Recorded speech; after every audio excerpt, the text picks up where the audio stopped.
I'm going to show you a roller coaster of a game from round 2 of Norway Chess. Arjun Erigaisi against Gukesh. This is absolutely fantastic. So interesting. Before we get into the game, let me mention that I'm giving a patrons only broadcast this Friday. The subject is going to be calculation. So if you want to join the masterclass, then do subscribe to patreon.com/PowerPlayChess. And I'm also producing bonus videos for patrons during Norway Chess. So if you want to improve your chess, if you want to support the channel, then do sign up and subscribe to patreon.com/PowerPlayChess. Right, on with the game. So Arjun playing white, and he allows the Nimzo Indian. So already, well, very often that leads to quite a dynamic struggle. I mean, particularly in the way that Arjun plays it with G3. You might recall that in the 1980s, when Kasparov and Karpov were doing battle in the World Championship matches, this was quite a favourite of Kasparov's. So this bishop rakes across the board, and yeah, it means it's just more difficult to bring out that bishop on c8, just like in the Catalan. And of course it's similar to the Catalan, except the bishop is on b4. And again, a very sharp continuation from Arjun. He does love complications. So he puts the question to the bishop straight away, and Gukesh plays in the principled way, exchanges, and then takes the pawn on c4. Now, you might recall a game between Magnus Carlsen and Hans Niemann from St. Louis 2022. Yeah, it all started, all the fuss kicked off with this game that went like this, and so on. And that's the one that Niemann won against Carlsen. But Arjun plays in a different way. A4. This is a rare continuation. Of course, in many ways, it's very sensible. This pawn can have some influence here, creating space, but also it frees the bishop to come to this excellent diagonal. And at this point, Gukesh thought for almost 18 minutes over his response. So clearly he was out of his prep. But Arjun continued to play quite quickly. Now he played c5, okay, a standard move to put pressure here. Bishop a3, a nasty pin. Just look at those wonderful bishops. Queen a5, so it's a very forcing continuation, attacking this, which was defended. Yeah, look at those wonderful bishops. So after almost half an hour, Gukesh played rook d8. So stepping out to the pin, allowing bishop takes c5, but now after knight a6, this bishop is going to have to move again. And bishop e7, really strange position. If you look at Arjun's games, he often gets into very unusual positions. And he thrives in these complications. So the rooks come back, attacks the bishop, and an exchange on f6. So Arjun has given up a pawn. He was still moving pretty quickly, obviously in his preparation. He's given up a pawn, but black's structure looks a bit odd. Double pawns. Also black's pieces look a bit odd. You know, knight at the side of the board, the rook blocking the bishop. But is it enough for a pawn? Let's take a look. The knight attacks the pawn on c4, the queen drops back to defend, and a5, sort of gaining a little bit of space. But I wonder, in this position, Arjun thought for the first time, I wonder whether he was considering rook a4, which takes the game in another direction. But in the end, he played castle kingside. Okay, let's take stock of the position. So as I mentioned before, black's pawn structure is a little bit ragged. You know, this pawn is on c4 is sort of way out ahead of the others. Kingside position a little bit compromised. let's look at those pieces. They don't look great. Black's pieces are a bit boxed in. White's pieces, very harmonious. Connected rooks, queen. Well, all the pieces somehow very flexibly placed. So White certainly has potential to get some kind of compensation for the pawn, but you still got to come forward. So Gukesh starts to fight back. So this prepares perhaps to bring the bishop into the game. An exchange on b6. Now, Gukesh is unraveling here, freeing his position. That pawn wants to advance, and there is potential for that queenside majority to come into play. So at this moment, Arjun needs something tangible, and here is where I'd like you to have a think. I'm going to have a little drink of my tea. So how do you play as White? And I'm looking for, well, a move by White, a move from Black, and then another move by White. So you've just got to think up a little continuation here. Cheers.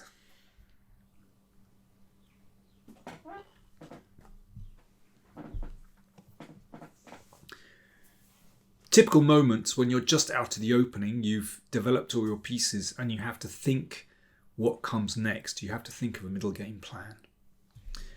And Arjun thought up this idea. Knight e4, attacking the pawn on f6. So that has to be defended. So king g7. And I hope that you found this move. Let me know if you did. g4. Very bold.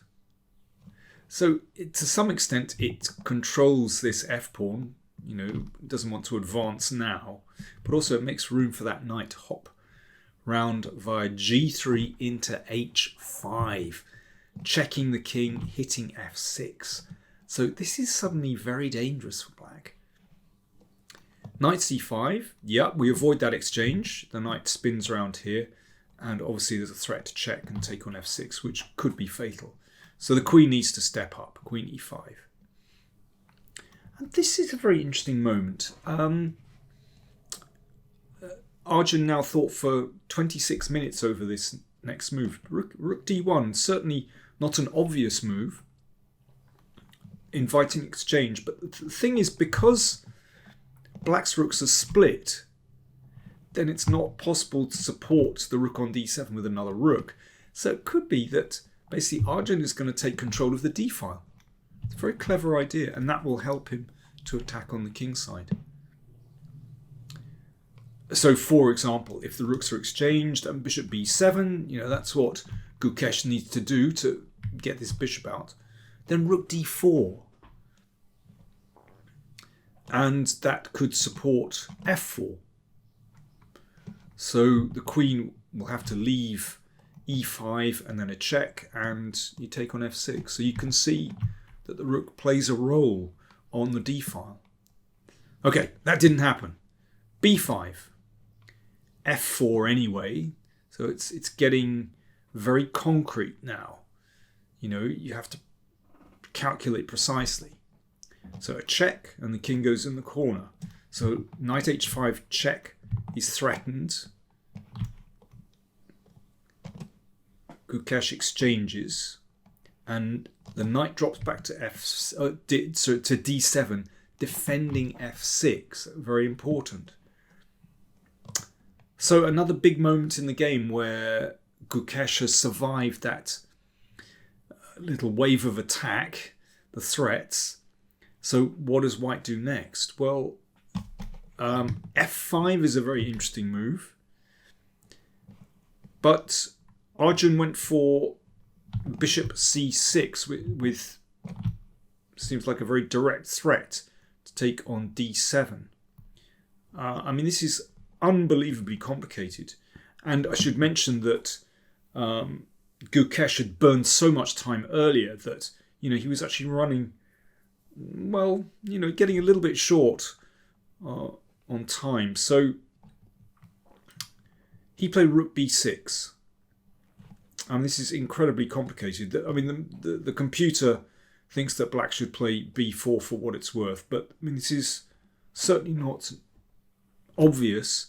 You have to calculate very precisely. I mean, one variation one would need to calculate is bishop takes knight, but then bishop b7 check, and very unfortunately plays king, and black is winning. Basically, that's too much.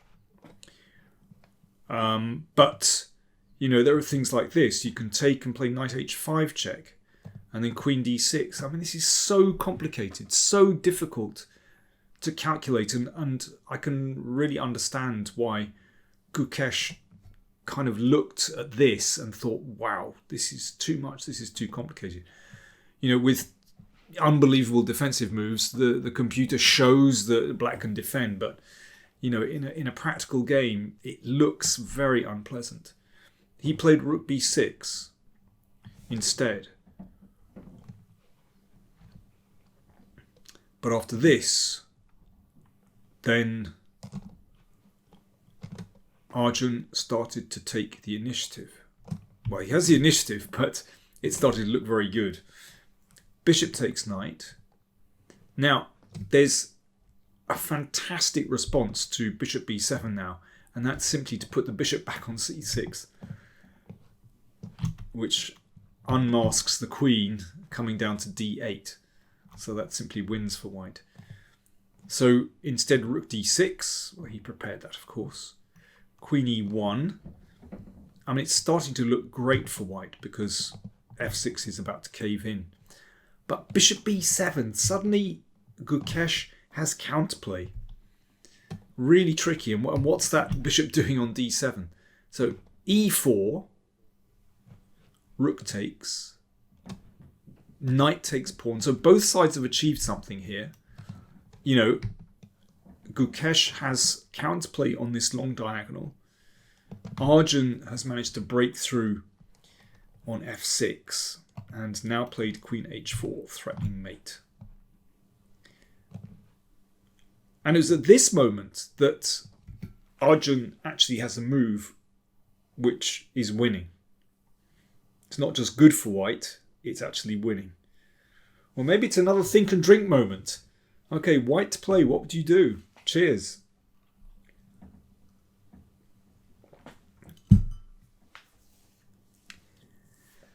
f5 is the move. So the idea is that the queen is blocked, so that now queen g5 check is a threat. Or queen g5, the g5 square can be used. So for example, if, let's say, rook takes, knight check, queen g5, there you go, and that forces a checkmate. But there must have been something that Arjun didn't like after f5. I mean, it is a very, very messy, very complicated position.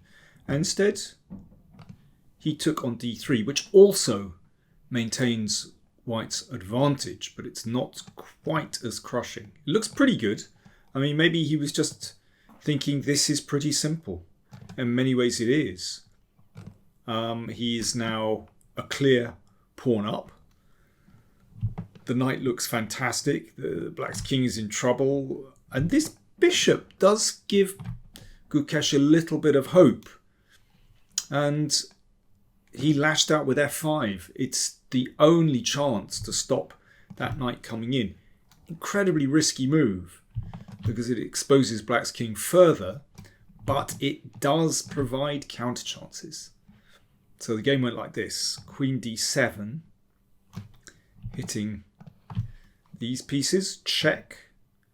King g1, now can't take there because of queen e6 check. Game could go like this. I mean, it's very forcing. Check, and there we go. Knight takes bishop. So bishop d5. And g takes f5. So that can't be taken with a queen because of queen g7. Can't be taken with a pawn because of queen takes bishop. So queen c5 check. And I mean, this needs really delicate calculation. Because, you know, black has a lot of checks here. But actually, the king is going to find safety. Bishop d5, in fact, the king can step up and find safety. Let's see the game. So queen d5 check. So forcing exchange of queens. And if bishop takes check, then this is winning for white, because if pawn takes pawn, then knight f6. So, you know, white is just a very safe pawn up there and should win. So that's why Gukesh played pawn takes, king f3. And, you know, at first glance, it looks like white is just going to win this very, very easily. So if the king comes out, then white's king just takes a little journey. I mean, there's nothing that black can do. And white is in complete control now. So it just needs to bring that knight round. Knight e2 comes into d4. Eventually it's going to, you know, check the king back. You know, this pawn is going to drop. Winning position for white. Gukesh appreciated that he was going to fall into a position where he had zero counterplay. So he found a remarkable continuation to keep his chances alive. d4. Superb move. Pawn takes pawn and b4. So he now has counterplay. So the king has to step across. Of course, the king can take care of this pawn, but in the meantime, you know, black might be able to take some pawns on the other side of the board.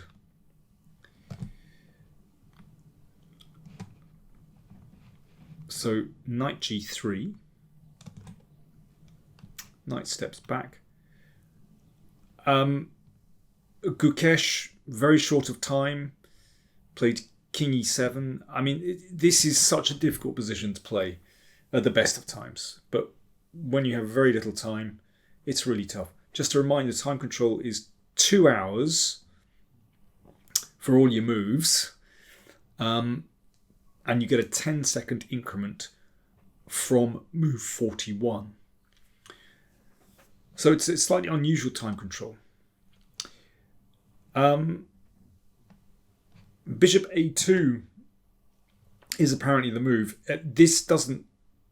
It seems to me to be a very counterintuitive move, because the idea is to play the pawn to b3. Of course, if it goes all the way, that's very good, but that can be stopped. And to me, it looks a bit weird to put the bishop, you know, on this ugly square where it's blocked by the pawn. Actually, well, here's the point, that after d5, you give that pawn and take here, and that should be a draw. But, you know, very difficult to determine. Instead, king e7 played. Okay, the king stepped back. A check, king d5. King came back again, b3. And this is winning for white. Knight c3 check is the move, pushing the king back, and then king here, and basically white is in control now. But f6 played instead. The king steps back, check. Now if king takes pawn, then that tricky knight forks king and bishop. King d7 played, king d2. I mean, it looks fantastic for white. 2 pawn advantage. This pawn is under control. But watch.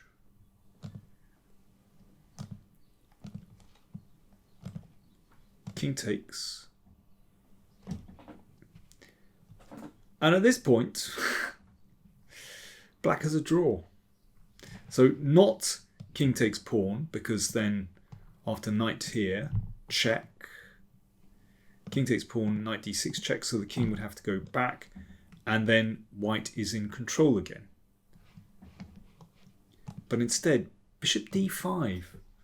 So at the moment, white is 3 pawns up, but this should be drawn.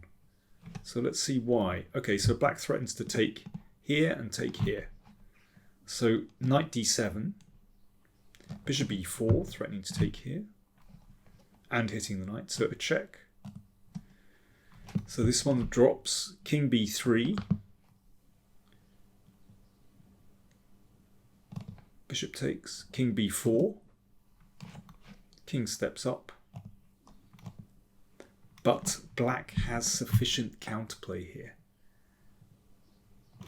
The knight has to move in order for the pawn to advance, and when it does, king g4 heads for the h-pawn. And actually, there's nothing that white can do in this position to make progress. But instead, very short of time, Gukesh played bishop f1, and after this, white is winning. Let's see how it worked out. h4. Now that's a good move. Look at these pawns. Controlling the squares where black's king would like to get into. That pawn is supported by the knight. So black's king is blocked out, basically. And the game finished like this. Bishop d5. King stepped up. And here Gukesh resigned. Let me just continue it a little bit, and you can see that Arjun is in complete control. So the king has to step back. King e3, king f4,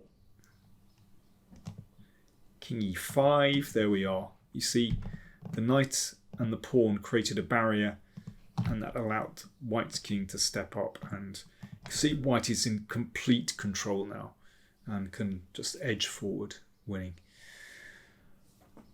What a tremendous struggle. For me, that was a very typical game by Arjun Erigaisi. He loves complications and courted complications right from a very early stage in the game.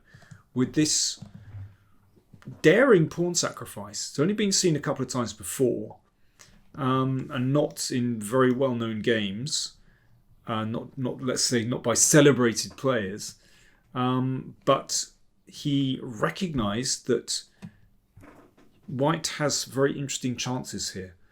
And yeah, Gukesh was caught out. So Gukesh yet to score in Norway Chess. He's lost 2 games. In the other games, Caruana bounced back by defeating Wei Yi, and Carlsen and Nakamura drew their classical game, and then Nakamura won an absolutely crazy Armageddon. So the scores are 4.5 for Nakamura and Erigaisi, Carlsen on 4, Caruana 3, Wei Yi 1, Gukesh, the world champion, on 0. More coming your way soon. Just a reminder, for bonus videos, for a masterclass on Friday, then do subscribe to patreon.com/PowerPlayChess. Hopefully I'll see many of you there online.